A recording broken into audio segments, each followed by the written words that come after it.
A few days ago, I ran a poll on my stories about asking you guys a question around censorship. And the question was, given humans' innate thirst for power, if left to chance, do you believe that censorship is the natural course of things? And 100% of you answered yes. And that is right in line with what I believe as well. And here's the thought behind it. When you think about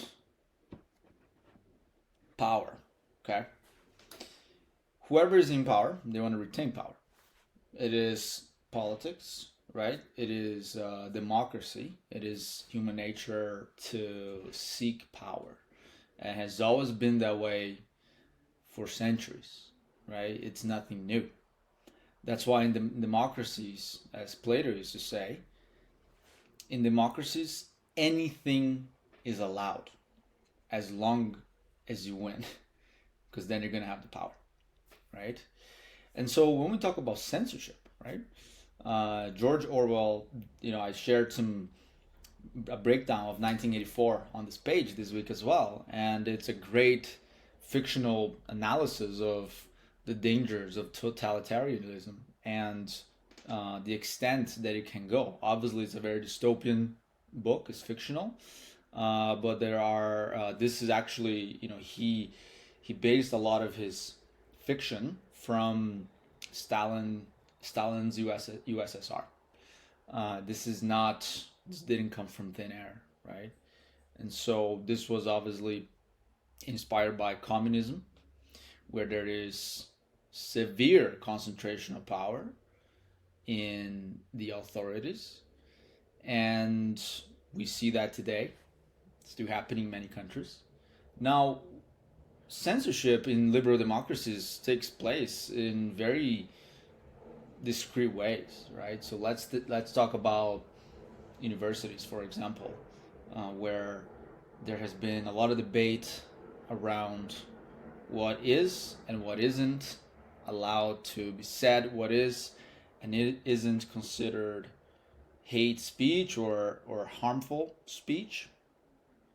There is a lot of cancellations happening from speakers, guest speakers that are coming to universities, and students choosing to, you know, cancel the speaking engagement, and the school ends up pulling the plug because the students have the power. In this case, they're paying the universities, right?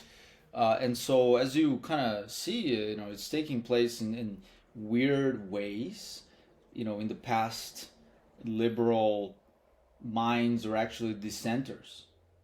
They weren't a group in society that wanted power to be centralized and controlled.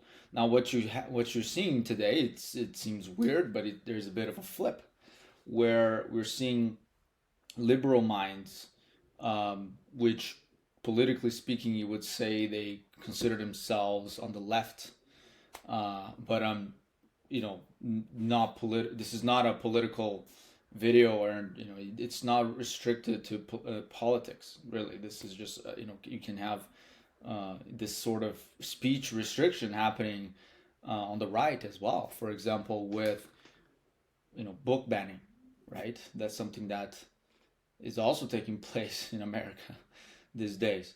And so, all of this to say is that if speech and freedom of speech don't come natural. It's something that is actually relatively new to society, given our long existence.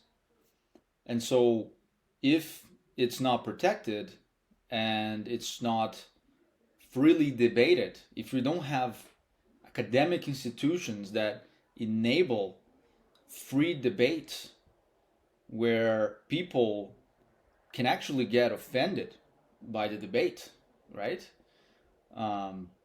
Where will these conversations take place in society? They will take place somewhere, and the more you repress these types of conversations, in safe spaces, which are universities. It's like these universities are safe spaces to debate ideas. If you don't have that even there in a liberal education, this ends up manifesting itself through other forms of violence, of disengagement, of frustration, alienation, right?